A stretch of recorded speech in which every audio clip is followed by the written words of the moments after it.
Hi friends, ఈరోజు video నేను మీతో ఎంతో రుచికరంగా ఉండే చామదుంపల పులుసు ఎలా తయారు చేసుకోవాలో చూపిస్తానండి. ఈ కర్రీ రైస్లోకి చాలా టేస్టీగా ఉంటుంది. పుల్ల పుల్లగా, కారం కారంగా ఎంత బాగుంటుందో. ఈ రెసిపీని తప్పకుండా ట్రై చేయాలి. నోటికి ఏమి సగించినప్పుడు కూడా ఇది చాలా బాగా నచ్చుతుంది. ఈ రెసిపీ కోసం స్టవ్ ఆన్ చేసుకొని పాన్ పెట్టుకోండి.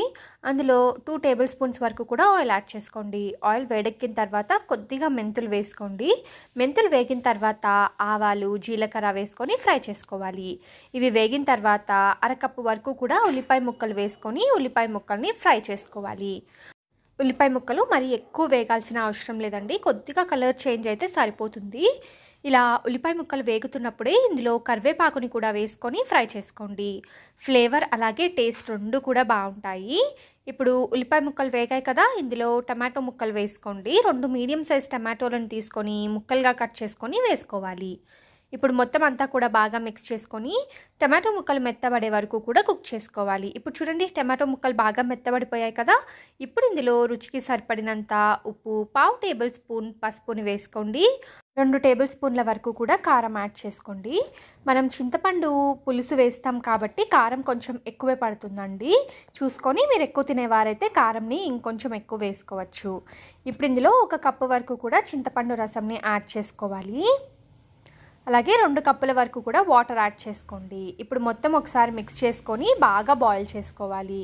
చూడండి, ఇలా బాగా బాయిల్ అవుతున్నప్పుడు ముందుగానే మనము ఉడికించి పెట్టుకొని పైన ఉన్న తొక్కుని తీసేసిన చామగడ్డలని ఇందులో వేసేసుకోవాలి.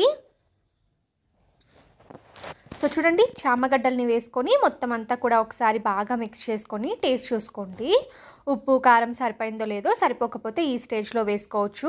ఇప్పుడు ఒక 15 నుంచి 20 నిమిషాల పాటు లో ఫ్లేమ్లో పెట్టుకొని మధ్య మధ్యలో కలుపుతుంటూ ఇలా కుక్ చేసుకోవాలండి. చూస్తున్నారు కదా, ఇలా కుక్ చేసుకుంటే మనకి చింతపండు రసం అనేది బాగా థిక్ అయిపోతుంది. కర్రీ కూడా ఇలా దగ్గరకు వచ్చేస్తుంది.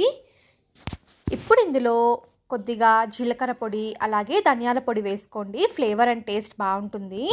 ఇప్పుడు మొత్తం అంతా ఒకసారి మిక్స్ చేసుకొని ఒక 2-3 నిమిషాల పాటు కుక్ చేసుకోండి, సరిపోతుంది.